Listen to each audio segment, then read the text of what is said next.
¿sí? Ah, ya, perfecto. Pueden ir a cualquier parte del ítem de tareas, controles y otros, no pueden ir a las notas de las pruebas ni del examen. Ya, perfecto. Gracias, profe. Así que si tienen como sobrantes 3, los colocamos en control 2, control 1, etc. Profe, Ujú, tengo una duda sobre unas clases anteriores. ujú. Una es que la clase del día lunes todavía no está subida, si la puedo subir cuando pueda. ¿El video? ¿Sí? Ah, ya, ya. Y lo otro es que no estoy seguro de esto, pero lo que yo entendí es que las plantas productoras, por ejemplo, una parra, Ujú, puede ser, es considerada como una planta propiedad y equipo, ¿cierto? ujú, Pero un animal productor, una vaca lechera, una oveja para lana, una gallina ponedora, es un ujú, activo biológico productivo, ¿sí? ujú, Por lo tanto, al ser un activo biológico productivo, uno tiene que calcularle el valor razonable y con eso descontarle los costos. ujú. ¿Sí? ¿Eso está bien? Sí. Ah, ya, perfecto. ¿Y cuándo una vaca o lechera o una gallina ponedora puede ser reconocida como planta propiedad de equipo? ¿También se podría? O, o sea, eso es lo que debería ocurrir, pero es lo que el Consejo de las Normas Internacionales dijo que no. Uno, Ya, porque las empresas de vacas reclamaron tarde nomás. ya, Entonces, como que estos cambios siempre se impulsan porque las viñas se fueron a quejar y las empresas forestales. Y en términos del volumen de activos que tienen, son mucho más grandes esas empresas que, por ejemplo, las empresas lácteas. Entonces, las empresas lácteas o las empresas ganaderas que podrían haber tenido son en general como mucho más pequeñas. Por eso que al principio hablamos de hoy, podrían ser cooperativas.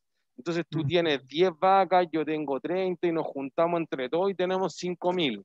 Pero eso como que no es un problema si tú tienes una plantación forestal de hectáreas, de hectáreas, de hectáreas, no sé, celulosa Arauco, 20.000 millones de dólares en activos. Si yo junto a todos los productores de leche, no llegan a ese volumen.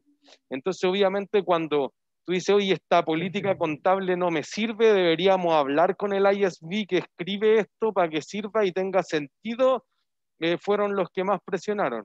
Entonces los otros como que dijeron, van a permitir depreciar las plantas legalmente, vamos, no, pues ya se acabó el periodo de consulta. Así fue como pasó realmente.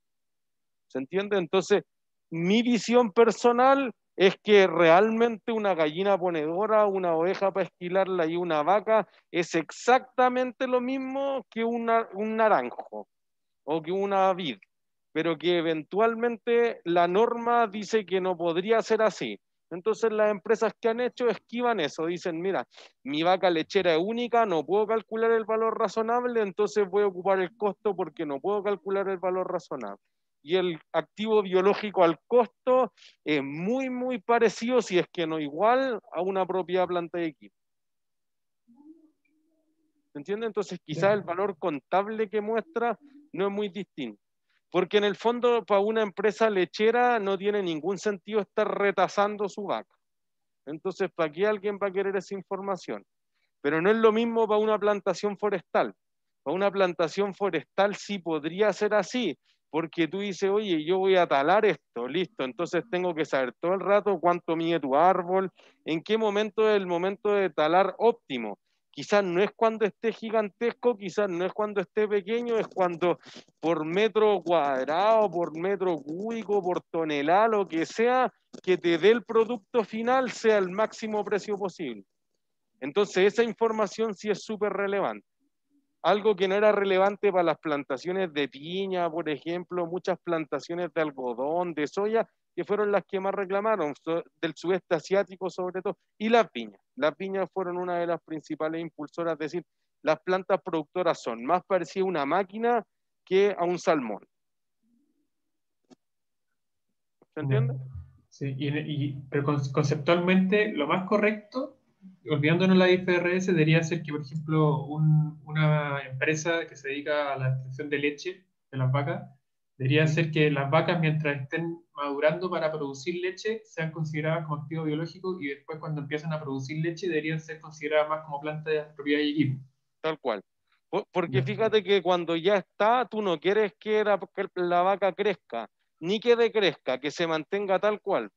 Entonces, lo mismo que tú tienes el auto, y no quiero que se desgaste, le hago los mantenimientos, pero tampoco quiero seguir creciendo, o el edificio llega a 3 pisos, a 4, lo que sea óptimo, entonces debiese ser así. Por eso que si en un periodo de construcción, digamos, antes de que esté operativo, lo trato como activo biológico, lo trato como inventario, lo trato como propiedad planta de equipo, como propiedad de inversión o como activo intangible, todos hacen lo mismo. Aumento los costos y ahí incluimos todos los ítems que hemos discutido. En el fondo, si tú no le agregas las capacitaciones, no le agregas la publicidad, etcétera, etcétera, etcétera. En el fondo, lo que veíamos con la cebolla el lunes. Entonces, da lo mismo como en qué categoría, porque voy a agregarle exactamente los mismos costos. Después el problema. Entonces, como que en la valorización inicial no hay problema. Ya, perfecto. Gracias, profe. ¿Qué otras dudas?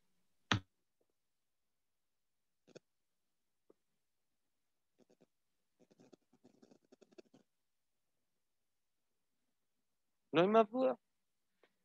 Entonces, ¿dónde nos quedamos? Quizá.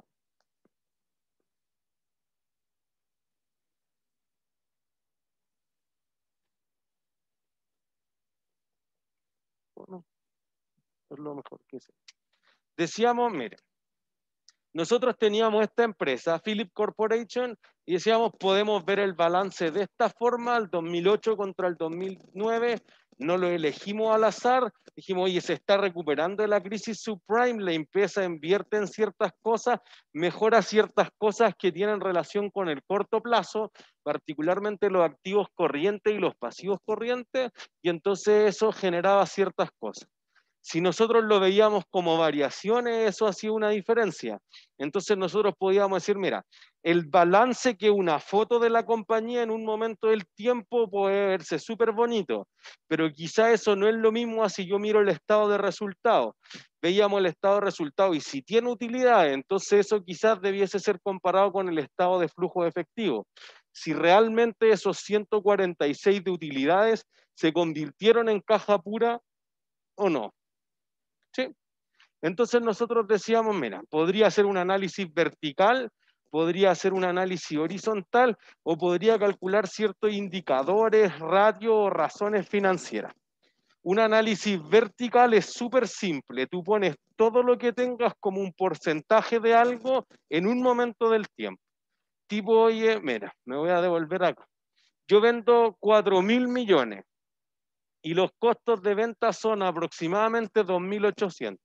Entonces diríamos, mis costos de venta representan el 70% de las ventas y tu depreciación representa el 16% de las ventas y tus gastos por intereses representan el 12,5%. Y entonces lo pongo todo porcentual.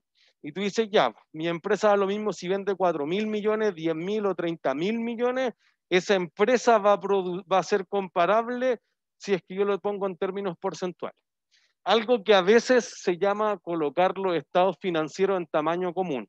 Entonces tú tienes un mini market y lo puedes comparar con Walmart de Estados Unidos. Guardando las proporciones en términos porcentuales podrían ser iguales. ¿Entiendes? Esto es súper útil para las pymes sobre todo, porque las pymes en general tienen como poca información. Entonces dice, oye, no sé cuánto es un buen margen, no sé si estoy muy endeudada o poco endeudada, y eso produce una diferencia significativa. Entonces, en esa diferencia significativa puede ser que hacer un análisis vertical sea atractivo. ¿Entiendes? Entonces uno dice, mira, yo tengo una sola farmacia. Esto me pasaba con un estudiante de los cursos ejecutivos el año pasado. ¿Cuánto creen que tiene que vender una farmacia pequeña de barrio para no perder plata? Mínimo al mes. En millones de pesos chilenos. ¿Cuánto se imagina? 1, 5, 10, 100, 1000. ¿Qué creen? 20 millones, suena bien razonable. Ella vendía 13 y perdía 3. Así que 20 millones me parece que es bien cercano. 20 millones, ese dato, las ventas mínimas para no perder plata, es lo que se conoce como el punto de equilibrio. El punto de equilibrio, por ejemplo, de un café típicamente es 20 millones. O sea, si tú vas a poner un Starbucks franquiciado y vendo menos de 20 millones al mes, un desastre el negocio. Si tú vendes 50 es un éxito, Porque una parte importante de tu negocio tiene costos fijos. Entonces, fíjense que si uno va a cualquier restaurante, la materia prima es súper poco del costo total. Entonces, quizá el formato de, por ejemplo, decir costo de venta no te importa tanto, porque dentro del costo de venta yo decir, sí, es que hay una depreciación del equipo de cocina, hay remuneración, etcétera. Por eso que al principio del curso nosotros decíamos, mira, el estado de resultados podría ser por función. ¿Qué es esto? ¿Dónde ocurrieron los costos? Pero podría ser por naturaleza. Y tú dices, oye, mira, materias primas, entonces toda la comida que tuve, X. Remuneraciones y cualquier otro beneficio que se le da a los empleados, X. Depreciaciones y amortizaciones, tanto. Y otros costos, es. Eso podría ser más interesante para analizar cómo le va a un restaurante. Y entonces, por ejemplo, ahí tú sí podrías tener cosas que sean indicadores comparables para establecer eso. Entonces, ¿qué área de negocio dentro de un restaurante será lo más rentable?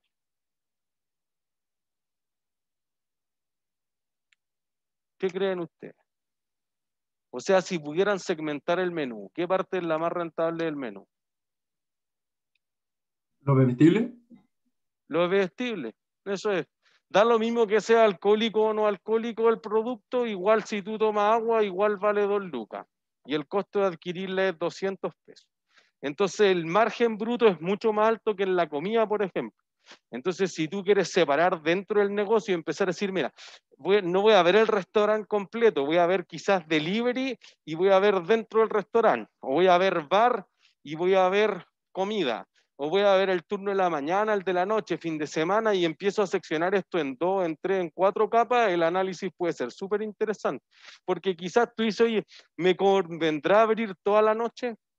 Bueno, obviando el toque de queda. Pero tú dices, oye, ¿habrá alguien que vaya a comprar al Starbucks a las 2 de la mañana, a las 3 de la mañana? En Nueva York seguro que sí, en Manhattan no cierra nada.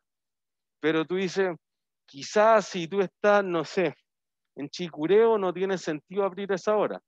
Algo que yo discutía harto la otra vez con una amiga que es fanática del Starbucks. Le decía, oye, el Starbucks de Peñalolén abre a las 9:30. Es horrible porque si van al desayuno a las 7, quizás el costo de tener personal por 2 horas aumenta las ventas 400%.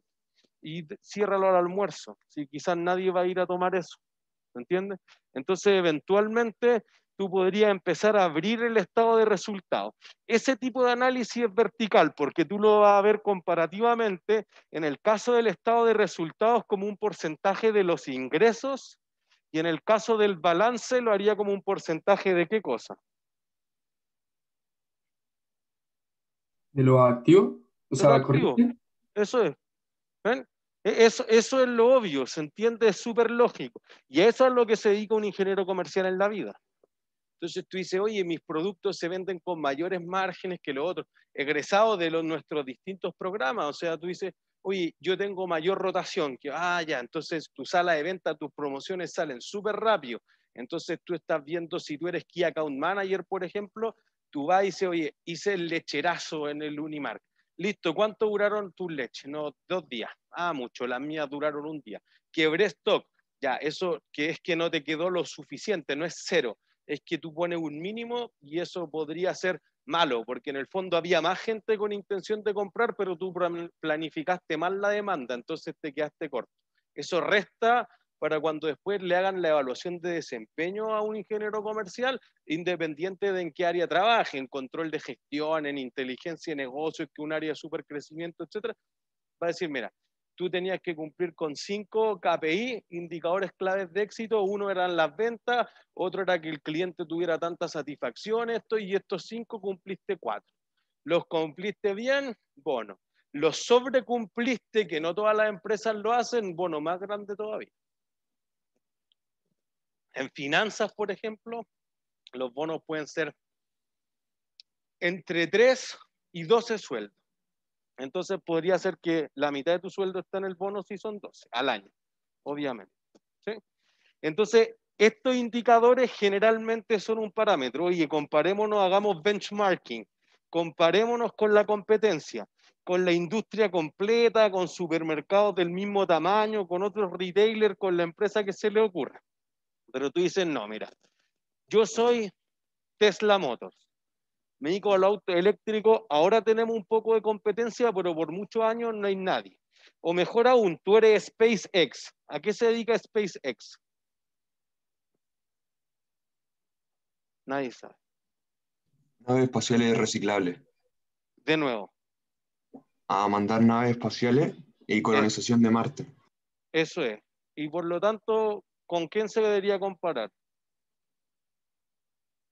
Que no entrega estado financiero. ¿Se entiende? A veces uno dice, oye, yo tengo una empresa, mira el kiosco al lado, no tengo idea lo que hace el kiosco. Ojalá tenga contabilidad así como fiscal, una cosa bien piñufla. Entonces tú dices, no hay con quién comparar a SpaceX. Entonces tú dices, oye, es que pierden plata.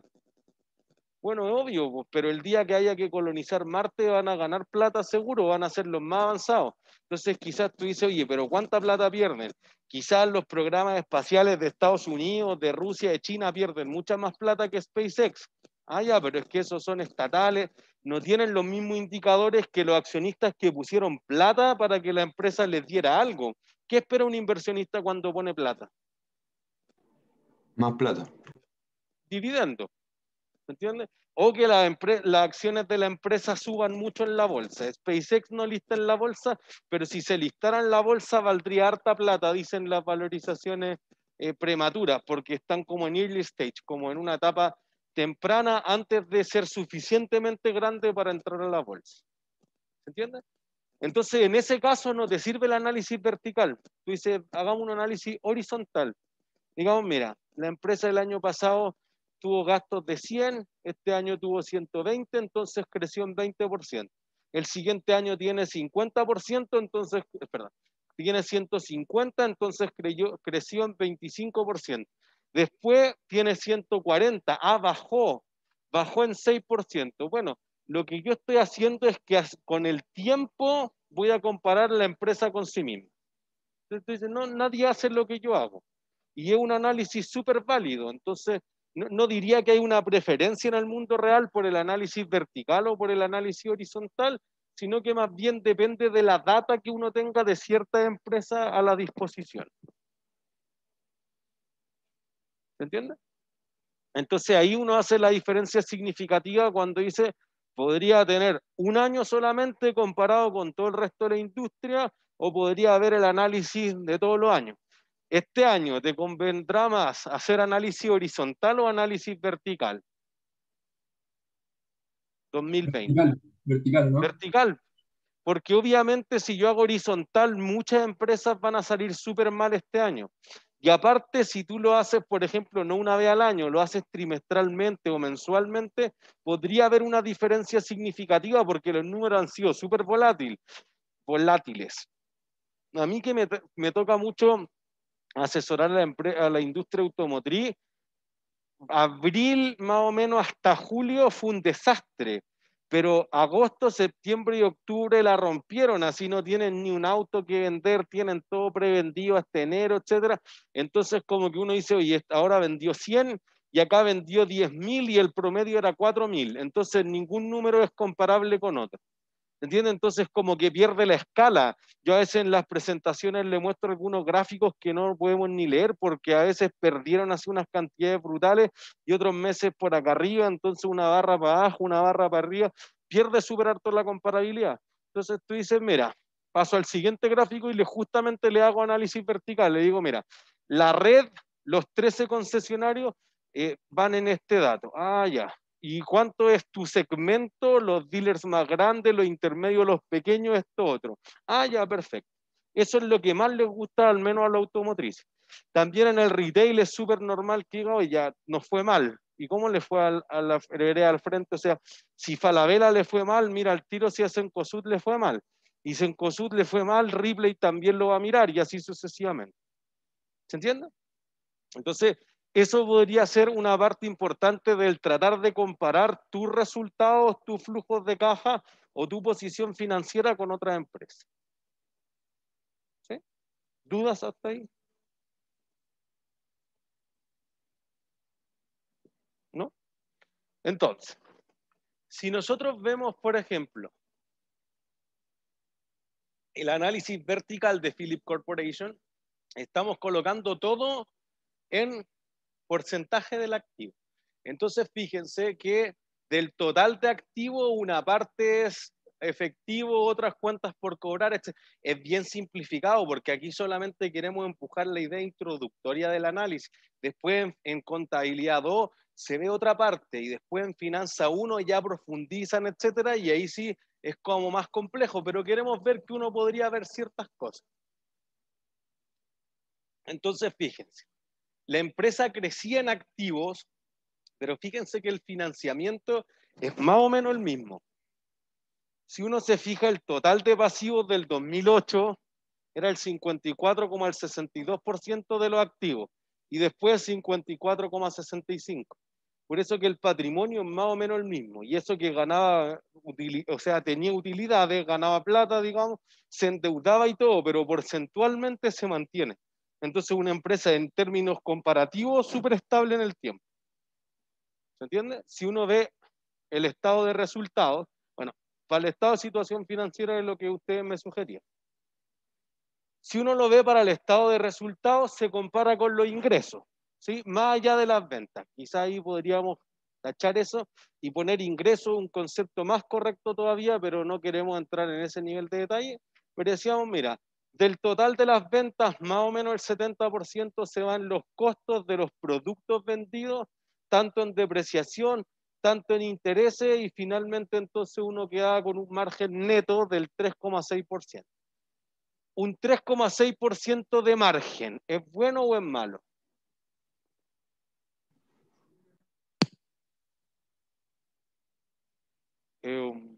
Es cierto, exceptuando la industria automotriz, ¿es bueno o malo? Malo. Malo. Eso es. O sea, les diría que la industria automotriz es una cosa bien extraña. Yo cuando empezaba decía, pero ¿cómo van a vender el auto más barato de lo que lo compraron? Bueno, es que las marcas le pagan un incentivo, entonces dice, si tú invento, tú eres Toyota, vendes 100 autos, te pago un extra, chuta, y ahí está todo el margen. O sea que si venden 99, cuando nosotros hablábamos de rebajas, que vendían tantas cosas, venden 99 y no 100, 40 millones de pesos menos. Y les duele, y a mí me toca hacer una parte que es ingrata, si ellos cargan la información y no me cuadra, por ejemplo, me sale un margen de 35%. No, es imposible que tengan eso. Tienen que corregir la información hasta hoy día en la mañana, se los dije el lunes. Si no, les cortan el incentivo de 40 millones y ahí está toda tu utilidad. Entonces, no, es que nos equivocamos en digitar una coma, le pusimos un cero de más, listo, eso te costó 40 millones, que es toda tu utilidad al mes. Entonces, puede ser que los márgenes sean pequeños, pero en general uno diría, mira, si fuera un supermercado es súper razonable, si fuera Walmart anda en torno a eso, si fuera Louis Vuitton es súper bajo, si fuera Ferrari es súper bajo. Aston Martin ha tenido problemas, entonces si Aston Martin quizá o Bugatti como empresas de ultra lujo de autos tuvieran ese margen, es bajo, pero vienen de periodos súper duros. ¿Entiende? Entonces uno diría, mira, si esto fuera el retail, quizás espera un margen acá abajo que represente el 7% de tus ventas, más o menos. Pero si tú eres Forus, es más que eso, 15%. Si tú eres Zara, 15% ahí. Entonces eso podría ser la diferencia. ¿Alguien sabe qué es Forus? Forus, nadie conoce Forus, todos conocen sus marcas. Hush Puppy, Merrell, Rockford, Azalea, o sea, uno va al mall y uno tiene como un pasillo completo solamente de marcas de Forus. Si uno la empieza a descremar un poco, son como marcas que no es de bajo precio, digamos. Quizás no es de lujo extremo, no es una cartera de 5 millones de pesos, pero no es una marca barata, entonces por eso que sus márgenes son mal. Su cantidad de inventario será más alta o más baja que la competencia.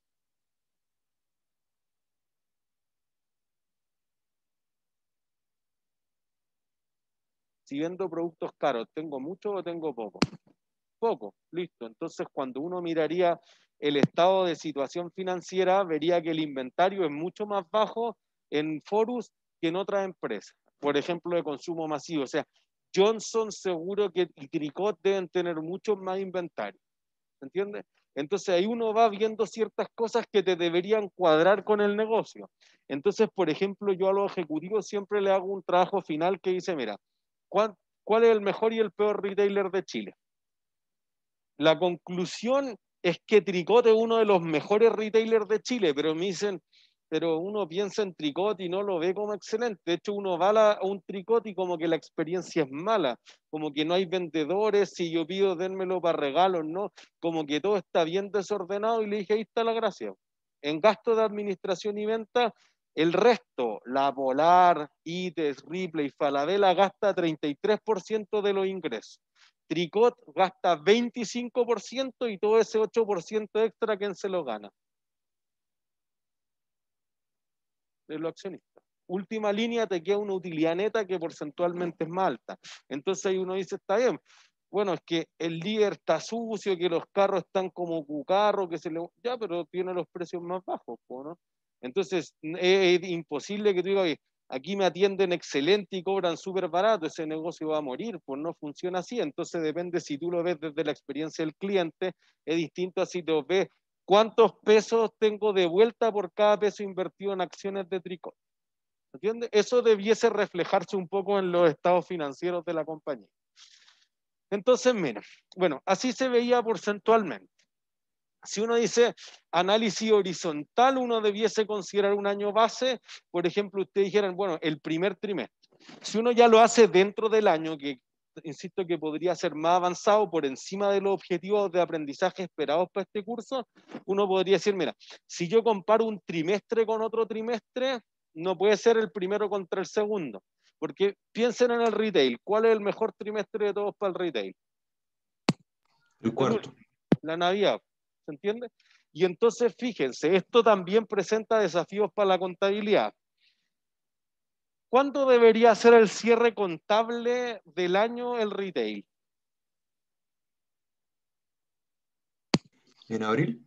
A final de enero. Es cierto. No debería hacerlo al 31 de diciembre y en Estados Unidos lo hacen a finales de enero, a diferencia de Chile. Y tiene mucha lógica, porque si a ti no te gustan los regalos de Navidad, ¿cuándo los cambias? En enero. Entonces, si yo te muestro los estados al 31 de diciembre, pueden cambiar súper alto al 31 de enero, te devolví todo. Todo vino malo. ¿Se entiende? Entonces podría haber una diferencia significativa en lo que te estoy mostrando al 31 de diciembre que te estoy mostrando al 31 de enero. En Estados Unidos se les permite. Walmart por mucho tiempo cerró el 31 de enero, hay muchos retailers que van a estar ahí cerrando el 31 de enero y eso parece ser información de mayor calidad para los inversionistas. ¿Se entiende?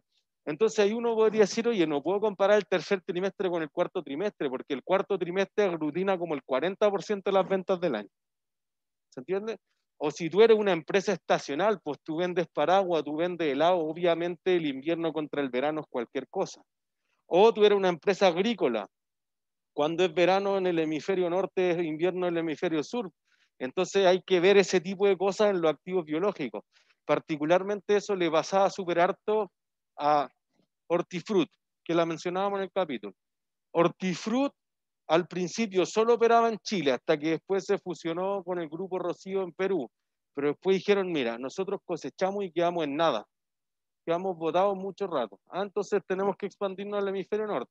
Y empezaron a tratar de tener socios. Y eso, en general, los negocios lo han hecho. El retail también dice, oye, mira, lo que no vendiste en el verano de Chile, o al revés, en el verano de Europa, podría venderlo igual si lo llevo a Australia.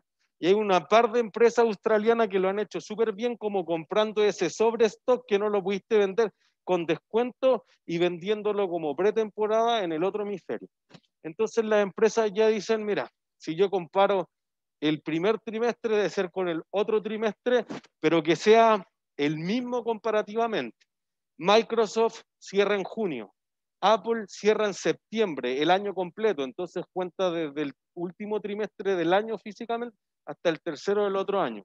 Las empresas en Japón tienden a cerrar al 31 de marzo, entonces uno dice, ¿cuál es el año base? Es súper importante saber de dónde partí, porque si no la comparación podría ser cualquier cosa. ¿Se entiende?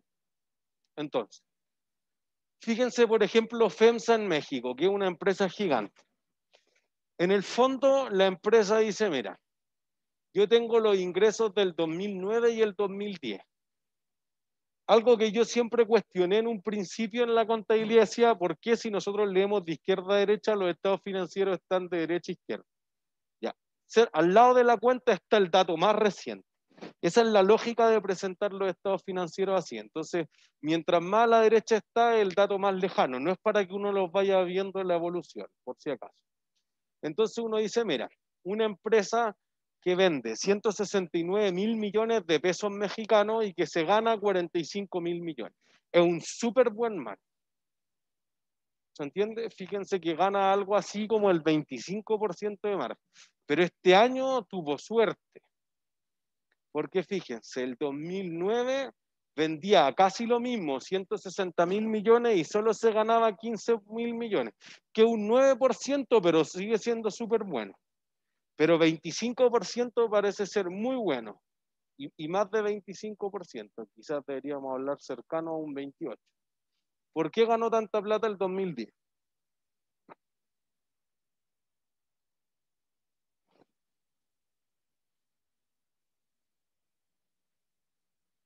Eso es, ¿se entiende? Entonces, en la línea de aquí abajo, Profe, utilidad, ¿ah? ¿cuál es la respuesta que no se escuchó? La utilidad por intercambio de acciones de Heineken. Si cuentan las líneas de abajo hacia arriba, la tercera de abajo hacia arriba. Antes de la utilidad de operaciones continuadas y después descontinuadas. Eso es algo súper importante, algo que después se profundiza en el siguiente curso. Pero en el fondo uno dice, oye, ¿cuántas veces puedo vender una empresa o asociarme con Heineken en la vida? Una. No puedo hacerlo siempre. Por eso nosotros fue súper importante definir qué son los ingresos de actividad ordinaria. ¿Es algo que se repite en el tiempo o no? Algo que con los de Contador ayer veíamos en Entel. Oye, Entel el año pasado, 2018, digamos, perdió 23.000 millones. El 2019 ganó 150.000 millones. Ah, excelente, Entel va para arriba, etcétera. Ya. ¿Cómo ganó eso? 200.000 millones lo hizo por vender las torres de celulares a otra empresa. ¿Cuántas veces pudo vender esas torres de celulares? Solo una vez. ¿Se entiende? No es que tú digas, no, es que tengo 20.000 millones de clientes más. Ahí sí te creo, porque eso es un ingreso repetible en el tiempo. Entonces, cuando uno analiza, oye, yo cuánta plata le presto, no debiese considerar ese 26.000 millones que está ahí. ¿Se entiende? Porque si no, fíjense los números. Crece de 15.000 millones a 45.000 millones, 200%. De plano, fíjense que en 2009 no tiene nada y en 2010 tiene algo. Entonces, ¿cuánto creció porcentualmente? Ahí dice no aplica, pero ¿cuánto sería porcentualmente 26.000 sobre 0? Algo debieron aprender en álgebra, en el límite. 26.000 dividido 0. No es una palabra tan compleja. O sea, divídanlo por 0,000000001. ¿Cuánto les daría?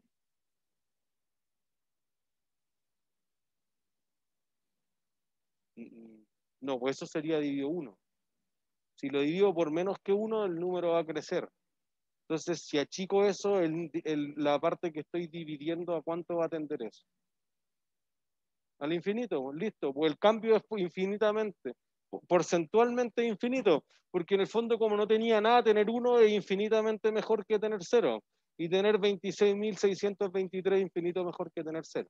¿Se entiende? Pero no es algo que uno debiera considerar, por ejemplo, para prestar plata, para valorizar las acciones. Digo, ¿cuántos dividendos me va a pagar? Bueno, me puede pagar una vez eso y nunca más.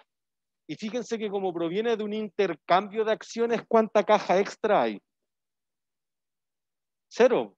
Entonces eso es sumamente importante, que uno dice, se ve bonito en el papel, pero lo que paga las cuentas del flujo de caja.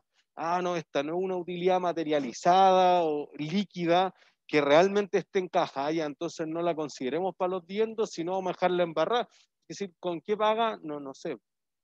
¿Se entiende? Entonces, por ejemplo, si la empresa te hubiera pagado la mitad de las utilidades como dividendos, te paga 7.500 millones. Ahí en la mitad. Si acá te paga 7.500 de los 45, quizás es un 15%. Y los inversionistas dirían, no, esta empresa es un desastre, ¿cómo me va a pagar tan poco? No, es lo mismo. Lo que pasa es que tiene una utilidad que es extraordinaria. No existe el concepto de extraordinario para IFRS, pero si le sirve mantener esa idea, usemos. No es repetible. Entonces yo no puedo prometerte, no te puedo subir los dividendos 26.000 más todos los años, porque eso va a ser falso, eso no va a ocurrir el resto de los años. ¿Se entiende? Entonces, si no eso, entonces uno calcula ciertas divisiones que van en distintas líneas. Estas divisiones o ratios, indicadores o razones financieras tratan de medir ciertas cosas de la compañía. Los ratios de liquidez tratan de medir qué tan posible es que la empresa cumpla con sus compromisos de corto plazo. Más que probable, posible. En el fondo tú dices, oye, tengo 100 para pagar y debo 500, es súper poco posible que pague, pero podría ser igual probable. Entonces ahí uno dice, por ejemplo, la razón corriente que dice activos corrientes, activos pasivos corrientes. La razón ácida, que ya digo, mira, no todos los activos corrientes, porque hay algunos menos líquidos, se los voy a quitar.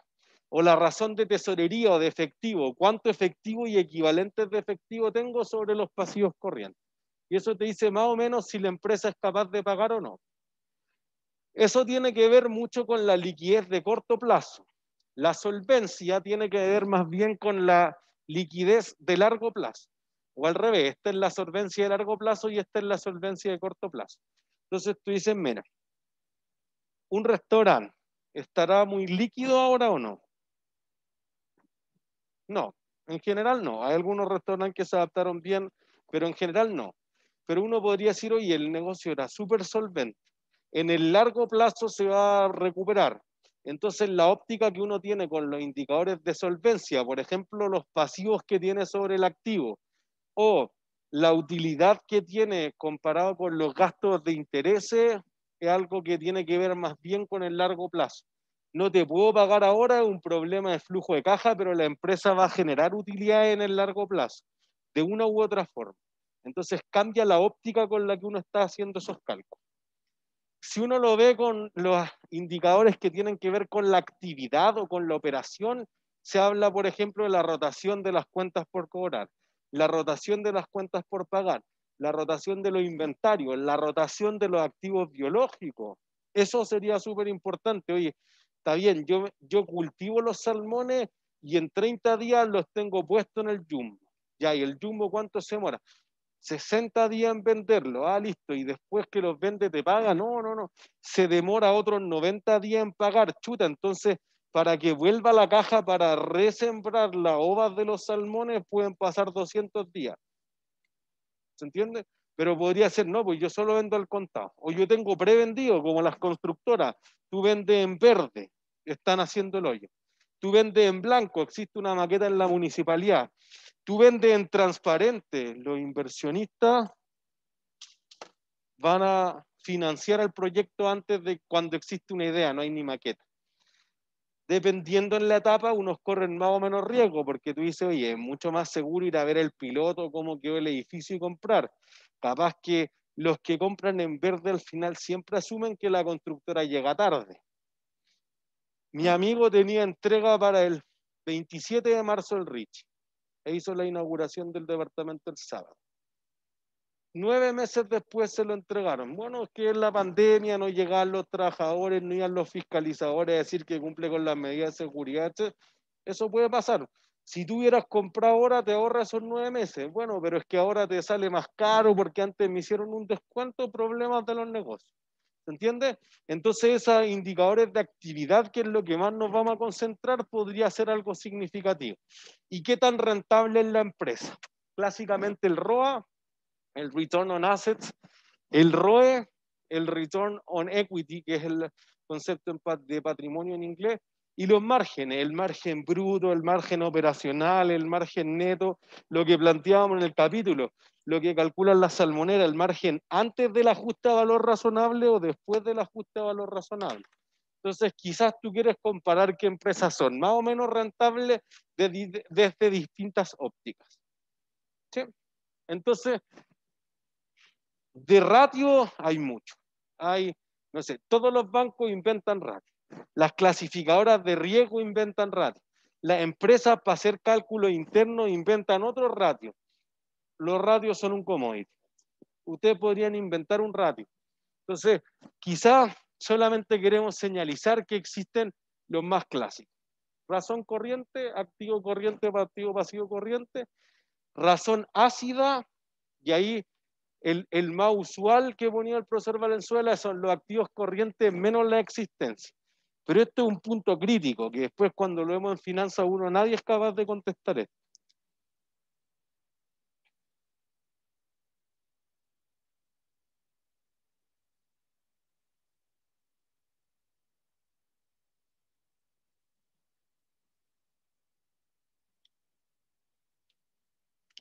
¿Podemos poner eso? Ah, excelente. Por un punto premio, ¿qué cosas, cada uno de los ejemplos, qué cosas son menos líquidas que los inventarios? Menos líquida, acuérdense que los activos se ordenan por liquidez, o sea que en el balance lo pondrían por abajo de los inventarios. Bueno, oh, wait, es cierto, ya, un punto, pero nada que sea no corriente. Solo pensemos en activos corrientes.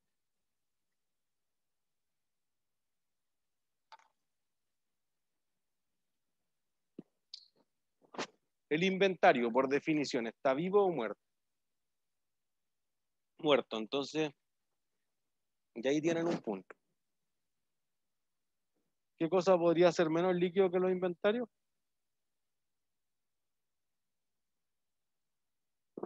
O sea, ¿los activos biológicos podrían ser o no? Sí, listo, un punto premio. Oye, pues, para tener salmón sellado al vacío, tengo que haber matado el salmón que estaba vivo, listo. Eso es menos líquido. ¿Qué otra cosa es menos líquido que los inventarios? Perdón.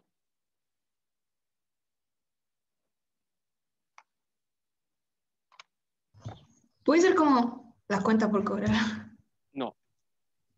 No, ojo, porque acuérdense que nosotros dijimos que el ciclo de efectivo era, primero tengo la caja, después eso lo convierto, digamos, compro inventario.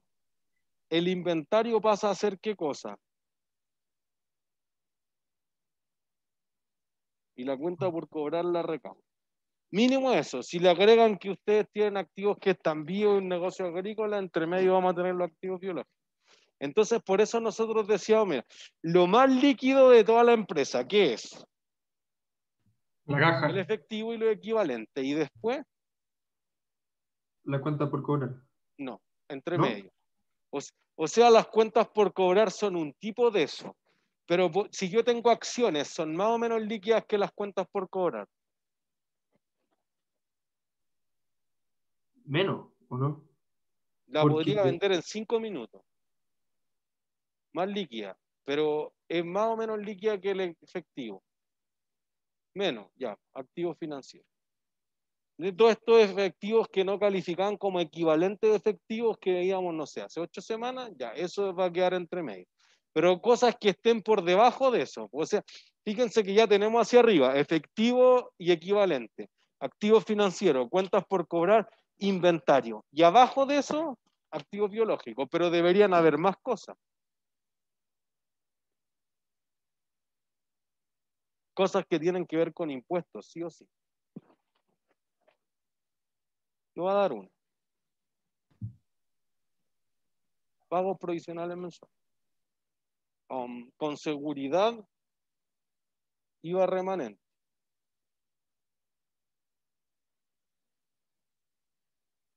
Y entonces seguro que impuestos por recuperar, porque fíjense que no son por cobrar. ¿Cuándo voy a recuperar esos impuestos?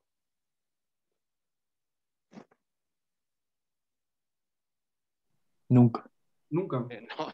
No, si fuese nunca, entonces no es un activo. En la Es que- próxima declaración. No, pues eso sería por cobrar. No, no sabemos. ¿Se recuperan contra qué cosa? Miren, la ley de oro de los impuestos es que el fisco siempre cobra y nunca paga. Entonces, cuando te dice tú puedes recuperar esto, ¿cómo lo voy a recuperar? Eso. Cuando ¿Y se con pague qué la lo próxima recupero? declaración. De nuevo. No, pero no es con la declaración. No es como que yo le diga, oye, tú me debes 1.000 millones, paga. Sí, espera. ¿Con qué te No, va a pero pagar?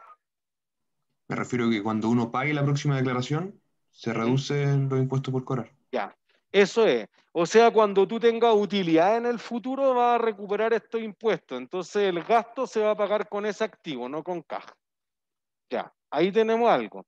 Pero podrían haber más cosas. Fíjense que podrían ser los gastos pagados por anticipado. Tú tienes arriendos, seguros, todo lo que veíamos el primer tercio del curso.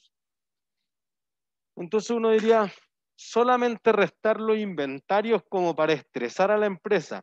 Fíjense que tú le haces como un test de tensión. Oye, ¿tú aguantas con todos los activos? Sí, y si te empiezo a descremar los activos, los que no se puedan convertir en cajas para pagar sueldo a fin de mes, entonces le empiezo a quitar cosas. Lo más clásico es quitar la existencia, pero en realidad es un error porque podrían haber cosas bastante menos líquidas que la existencia. O sea, no dimos un ejemplo, dimos por lo menos 5. Y hay más. ¿Se entiende? Entonces uno podría decir, bueno, la razón hacia lo que trata de hacer es eso. Oye, la empresa va a pagar mucho o poco, o alcanza o no alcanza.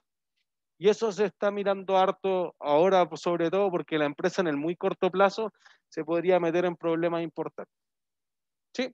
Y en el extremo uno dice, ya, pues ¿cuánta caja tengo? Y equivalentes de caja, obviamente, sobre los pasivos corrientes. ¿Sí?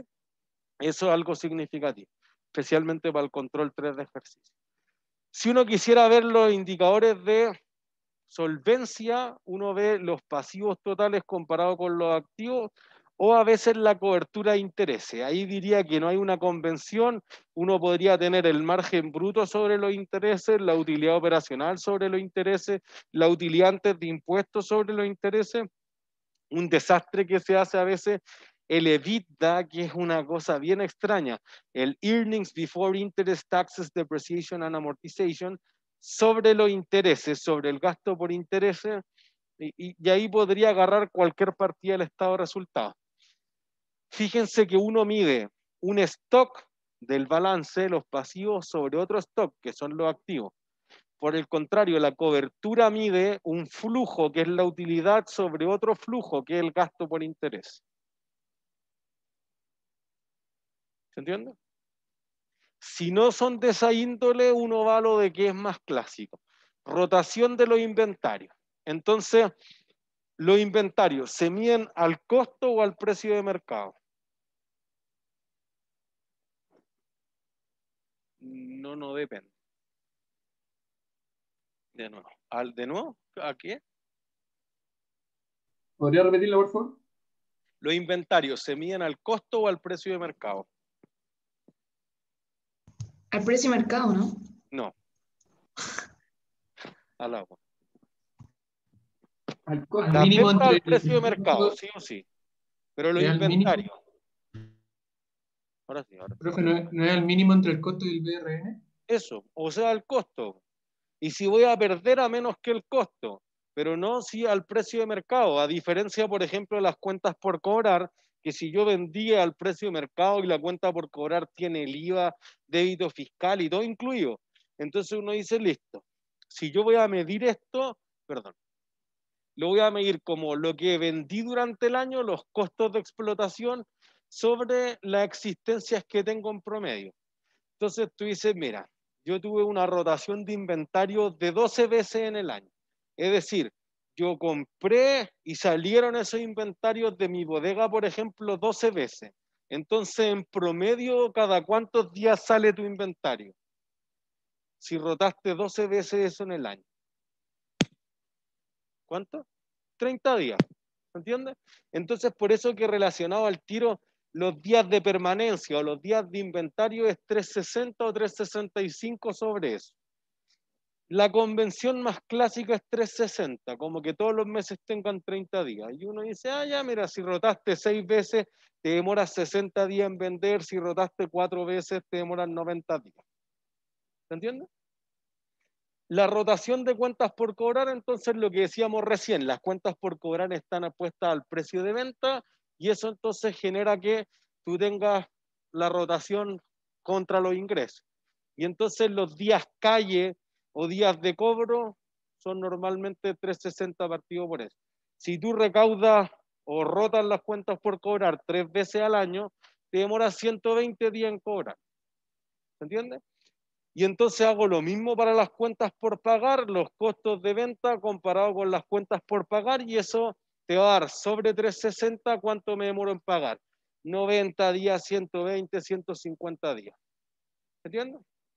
Razones de rentabilidad es lo que decíamos recién. Oye, ¿cuánto es la utilidad neta comparado con los ingresos, que es el margen que decíamos recién? Y acá el retorno sobre los activos podría ser perfectamente la utilidad neta sobre los activos o a veces también la utilidad operacional sobre los activos. Y el patrimonio lo mismo. Oye, yo gané 100 pesos y había puesto 1000 de patrimonio, entonces tu retorno sobre la inversión fue de 10%. ¿Se entiende? Entonces, algo que es súper crítico para la empresa es el capital de trabajo. El capital de trabajo clásicamente se ha visto como los activos corrientes menos los pasivos corrientes. En el fondo, si tú tienes inventarios por 1000, simplifiquémoslo, y le debes a los proveedores 800, entonces la diferencia va a ser 200. Esos 200 es un capital que tú deberías levantar para poder tener inventario. Si no tengo cómo financiar el inventario, entonces el negocio va a morir. ¿Se entiende? Entonces, en ese sentido, la empresa va a decir, mira, si yo tengo un capital de trabajo muy amplio, me demoro súper harto en vender, súper harto en recuperar la plata y tengo mucha caja. A veces la empresa tiene un exceso de stock de caja y eso es un problema. Entonces las empresas tratan de medir dos cosas, el ciclo operativo y el ciclo de efectivo. El ciclo operativo es cuánto te demora en hacer el negocio. Entonces esto es más fácil de ver aquí en la pizarra. Tú dices, oye, mira, yo me demoro 90 días en vender los inventarios y me demoro 50 días en cobrar. ¿Cuánto me demoro en hacer negocio? Listo. Eso es. Ven más allá de la fórmula.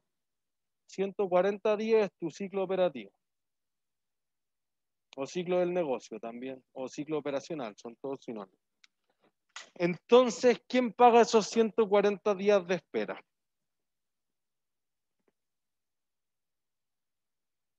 Bueno, alguien los tiene que pagar, por si esto es contabilidad. Si no, no cuadraría el balance. ¿Quién es la empresa? Los accionistas, ¿no? Eso es, los accionistas. Porque la empresa no se manda sola. Los gerentes los mandan los directores y los directores representan a los accionistas y si el accionista no le gusta, lo echa todo nomás. Entonces, uno dice, es cierto. Si uno mirara el balance, uno podría decir, oye, mira, si tengo cuentas por cobrar e inventario acá, los podría financiar todos con patrimonio, pero es probable que una parte de los inventarios los financie ¿quién?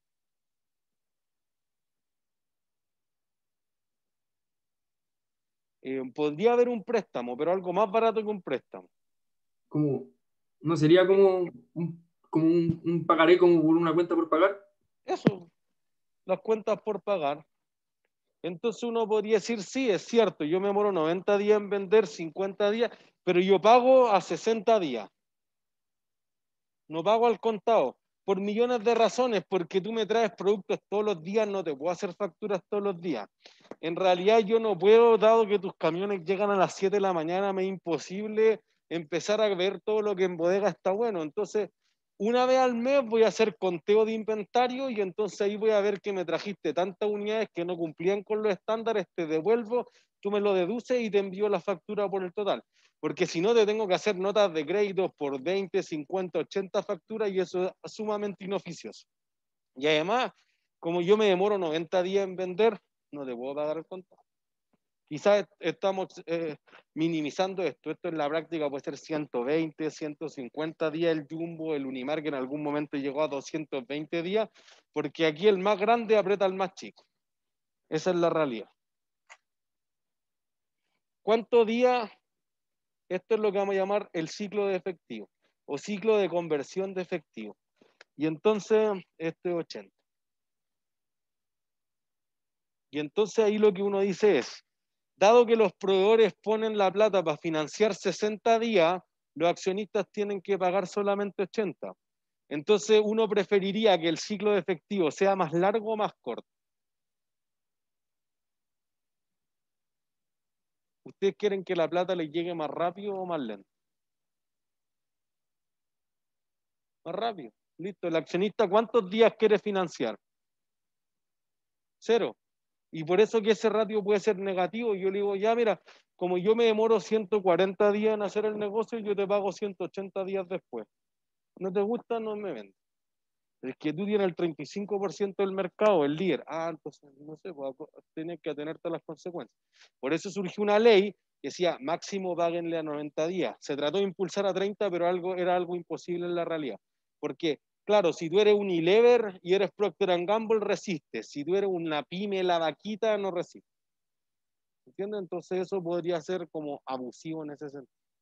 ¿Se entiende? Entonces, y calcular el ciclo operativo o calcular el ciclo del efectivo es sumamente importante para la empresa.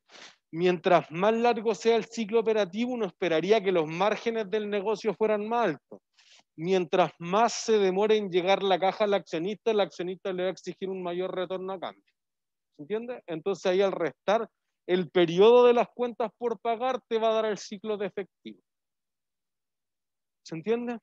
Entonces, fíjense que aquí podríamos tener, si los inventarios son 9.780 y al final tenía eso, uno en general puede calcular el promedio. Si uno lo hace con el promedio, con el último dato y analiza la tendencia, exactamente lo mismo. ¿Se entiende? Y entonces uno podría decir, mira, en promedio yo tuve más o menos 10.000 y tuve costos de venta de 56, entonces esto rotó 5,6 veces en el año. Si yo tuve cuentas por cobrar de más o menos 4.500 y esto rotó y vendí 90, entonces esto rotó 20 veces. En promedio me demoro 18 días en cobrar. Y las cuentas por pagar tuve más o menos 7.700 comparado con las ventas, eso es unas 8 veces. Entonces en promedio más o menos me demoro en pagar 45 días. ¿Sí? Y eso produce que la empresa tenga un ciclo efectivo negativo. Y entonces eso es bueno para los accionistas. Es malo para el proveedor, obviamente, porque el proveedor a su vez va a tener una cuenta por cobrar, tú tienes la cuenta por pagar. Entonces el proveedor o hace lo mismo con sus propios proveedores o él tiene que ir a buscar plata de su accionista, del banco, etcétera, y ahí tendrá que ver si los márgenes le dan para soportar ese tiempo o no. ¿Se entiende? Entonces, sumamente importante es ver lo siguiente, y con esto cerramos el semestre. El capital de trabajo es la forma en la que tú financias la inversión. La inversión que realmente tiene que hacer la empresa en caja, en inventario, en cuentas por cobrar, en gastos pagados por anticipado, es neta de lo que te pueda conseguir tu gerente de operaciones. Entonces tú dices, oye, mira, el gerente comercial dijo que si nosotros le comprábamos tanto, puedo pagar no a 60 días, a 90 días. Ya listo. Entonces ahora necesitamos menos efectivo para subsistir. Pero además yo le prevendí a los clientes. Crowdfunding para los emprendedores es súper importante. O tú quieres reservar nuevos celulares en el futuro, pago desde antes. Entonces me pongo a producir, no con mi plata, me pongo a producir con la plata de los clientes. Y eso es lo mismo que vender en verde y vender en blanco. Entonces al final, lo que uno ve, las necesidades operativas de fondo es justamente esa inversión neta de lo que uno tenía como pasivos corrientes operativos. Si tú conseguiste deuda, eso no es operativo, eso es financiero. ¿Se entiende? Entonces, gráficamente, uno dice, mira, tengo este pedacito de los activos corrientes y tengo este pasivo corriente no operativo. Necesito 1.000 para funcionar, entre los gerentes no financieros me consiguieron 700, entonces me falta ese pedacito, esos 300. ¿Se entiende? Que podría ser financiado con pasivo no corriente, que podría ser financiado con patrimonio. En cambio, el capital de trabajo es más que eso. Entonces, como tú dices, oye, mira, yo no tengo necesidades de 300, decía, pero tengo capital de trabajo por 600, lo que sobra lo ocupo para construir las tiendas, o la oficina, o el supermercado, o lo que sea. ¿Sí? Y entonces uno podría decir, la empresa no tiene nada que construir. Ah, ya. Si no tiene nada mejor que hacer, ¿qué debería hacer con esa caja la empresa? Y con eso terminamos el semestre. Por un punto premio. Si la empresa tiene Depósito a 1.000 plazo de algún millones, activo financiero. no, Invertirlo. Eso. no. Porque ¿No? si eso es que tú tienes una opción de invertir, pues, pero cuando tú inviertes en activos financieros, gana una mugre. Si alguien toma un depósito a plazo, gana 2 o 3%. La empresa, a menos que sea una empresa financiera, una compañía de seguro, un banco, un FP, no debe invertir en activos financieros, debe invertir en activos donde tenga alguna ventaja. Somos los únicos que estamos en Peñalolén, somos los únicos que fabricamos de esta forma, somos los únicos que tenemos esta concesión. Algo así tiene que ser la empresa. Entonces, si la empresa ya dijo esto, son todos los proyectos que tengo que hacer y aún así me sobra caja, ¿qué debo hacer con esa caja? Nuevos proyectos. No, porque ya escogí los proyectos buenos. No me queda, porque aparte uno siempre dice, invertamos más. La empresa tiene una cantidad limitada de proyectos, a veces no hay suficientes proyectos para invertir tanta plata. Si le sobra plata, ¿qué debería hacer? Y hacer crecer su negocio. De nuevo, más fuerte. Listo, Ya. un punto premio. Pagarlas como dividendos. Si la empresa tiene un exceso de caja y no pagan los dividendos, van a rodar cabeza. Y eso le pasó a Apple. Eso es esencial. No invertir más, guardarla para malos tiempos, todo eso es un asco financieramente, porque la plata podría tenerla en una mejor inversión el accionista y que se vaya a la empresa al lado. Entonces, ese exceso de caja sí o sí debe ser pagado como dividendo. ¿Dudas? ¿No? Ha sido todo por este semestre. Entonces.